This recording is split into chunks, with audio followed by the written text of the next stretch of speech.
तो पहले दोस्तों कैसे आप लोग, उम्मीद करता हूँ आप लोग अच्छे होंगे, बढ़िया होंगे। सो दोस्तों आज की खास कर ये वीडियो उन 48 लाख स्टूडेंट के लिए जिन्होंने अपनी जिंदगी दांव पे लगा के 2 से 3 साल 4 साल अपनी दांव पे जिंदगी लगाया, बनाया और उसको खून पसीना अपना एक करके उन्होंने अपनी कड़ी से कड़ी मेहनत की, कड़ी से कड़ी जो अपना सपना देखेंगे उसको पूरा करने के लिए खून पसीना उन्होंने एक कर दिया। और उनका बाद में रिजल्ट क्या आता है कि भाई तुम्हारा तो पेपर लीक हो गया है, तुम कुछ नहीं कर सकते हो। सो गाइस ये चीज पता होने के बाद क्या होगा कि 2 साल 3 साल 4 साल जो स्टूडेंट मेहनत करेगा उसके ऊपर क्या बीतेगी। जी हाँ, मैं बात कर रहा हूँ 48 लाख स्टूडेंट के लिए जिन्होंने उत्तर प्रदेश पुलिस का फॉर्म भरा था, जिन्होंने सपना देखा था कि मैं पुलिस बनूंगा, मैं कांस्टेबल बनूंगा और अपने माँ बाप का सर ऊंचा करूंगा। उनका क्या हुआ कि सपना अधूरा हो गया। तो दोस्तों कुछ ऐसा बताया जा रहा है कि पेपर किस तरह से लीक हुआ, क्यों लीक हो गया, लीक होने का आखिर कारण क्या है, किसने किया है। तो बताया जा रहा है कि पहले से ही कुछ स्टूडेंट्स के क्या फोन पे उस क्वेश्चन का आंसर ही पहले ही सेंड कर दिया गया है, जिसकी वजह से क्या हुआ कि बिना पढ़े पास हो गए, है ना। मैंने पिछली वीडियोस में भी यही बनाया था कि बिना पढ़े कैसे पास हो। यही एक सच्चाई आ गई कि बिना पढ़े पास हो जाएंगे। उनको पता चल जाएगा वो क्वेश्चन और आंसर उनको डायरेक्टली अगर सेंड कर दिया जाएगा तो उनको पहले से ही पता चल जाएगा कि इस क्वेश्चन का आंसर यही है ना। तो लीक होने का कारण एक ये है और दूसरा ये है कि क्वेश्चन में ही आंसर दे दिए, है ना। आप लोग समझ रहे हैं कि क्वेश्चन में ही उसमें आंसर दे दिए, जिसकी वजह से क्या हो रहा है कि वही चीज वो कॉपी कर दे। कुछ स्टूडेंट के कॉपी में, कुछ उनके पेपरों में यही दिखाया जा रहा है कि क्वेश्चन में आंसर दिए है, उसी आंसर को लिख दे रहे हैं। तो उसकी वजह से वो क्या हो रहा है कि पास हो जा रहे हैं। अब पास होने का देखो, अब जिन्होंने 2 से 3 साल 4 साल कड़ी मेहनत की है, अब उनके साथ अगर ऐसा नहीं हो रहा है ना, वो मेहनत किए हैं, अब मेहनत करने के बाद वो पास नहीं हो रहे हैं और जिन्होंने मेहनत नहीं किया है वो पास हो जा रहे हैं, तो उन पे क्या बीते, है ना। तो ये चीज हो गया है कि लीक होने का कारण ये है ना।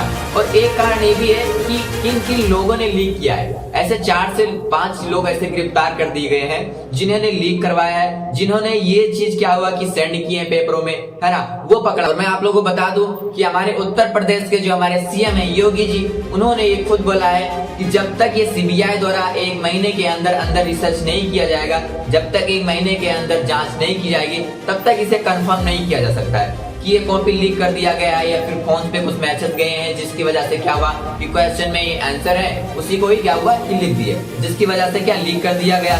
ये चीज उन्होंने खुद कहा है। और ये भी कहा है दूसरा नंबर कि जितने भी स्टूडेंट हैं, है ना, 1 महीने के अंदर अंदर उन 48 लाख स्टूडेंट जहां भी जाएंगे, जैसे भी जाएंगे, अपने पढ़ाई के तौर पे जाएंगे, उन्हीं की बस की सवारी जो भी है उनका किराया लगेगा, उनका खर्चा लगेगा, वो खुद उठाएंगे। या फिर बस वाला अगर लेके जा रहा है उन्हें और उनका आई कार्ड है, उन स्टूडेंट का आई कार्ड है, तो उनसे किराया नहीं लिया जाएगा, उनका किराया माफ कर दिया जाएगा। और एक चीज ये भी है कि उन्होंने ये खुद कहा है कि 1 महीने के बाद अगर ये साबित हो जाता है कि हाँ इस तरह से लीक किया गया हुआ पेपर है, या फिर ये साबित कर दिया जाता है कि लीक नहीं किया गया हुआ है, ये चीज झूठ है ना, तो उस चीज को क्या करेंगे कि उन्हें पास कर दिया जाएगा। और अगर ये साबित हो गया कि हाँ लीक कर दिया गया है, तो फिर क्या हुआ कि उस चीज को कैंसिल करवा देंगे, एग्जाम को कैंसिल करवा देंगे और ठीक 1 साल बाद क्या होगा कि दोबारा एग्जाम होगा। और उन एग्जाम के बीच में जितने भी स्टूडेंट हैं, जितने भी 48 लाख बच्चे हैं, उनकी जितने भी पढ़ाई की खर्चा आएगी, उनका क्या होगा कि वो जितने भी टीचर पढ़ाएंगे वो फ्री में, मुफ्त में पढ़ाएंगे, उनसे पैसा नहीं लिया जाएगा, उनसे निःशुल्क पढ़ाया जाएगा।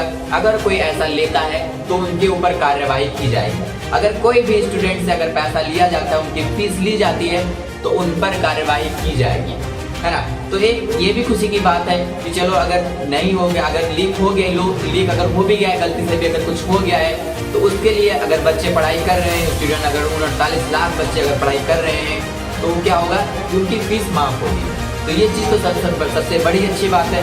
बट इसमें सबसे ज़्यादा दुखद बात ये है कि जिन्होंने 2 साल 3 साल 4 साल पेपर देने का वो सपना देखा था, अपने माँ बाप का सपना उनको दिखाया था कि मैं ये बनूंगा, मैं ये करूंगा, उनके ऊपर एक क्या चीज बीती। तो आप लोगों को परेशान होने की कोई भी जरूरत नहीं है। आपने एक ऐसे प्लेटफॉर्म को चूज किया था, एक ऐसे चीज को चूज किया था जिसमें एक शेर की तरह रहना पड़ता है ना। तो वो जो साहस आपने 2 साल 3 साल में जताया था, आखिर वो अगर पेपर कैंसिल हो भी जाता है तो आपके अंदर इतना क्षमता होना चाहिए, आपके अंदर वो इतना दम होना चाहिए कि नहीं, अगर अगले साल या उससे भी अगले साल अगर पेपर होता है तो मैं जरूर पेपर दूंगा। मैं अपने हार इतना जल्दी नहीं मानने वाला हूँ, चाहे कुछ भी हो जाए, है ना। तो रख हौसला वो मंदिर भी आएगा, प्यासे के पास वो समंदर भी आएगा, है ना। रख हौसला वो मंदिर भी आएगा, प्यासे के पास चलकर वो समंदर भी आएगा।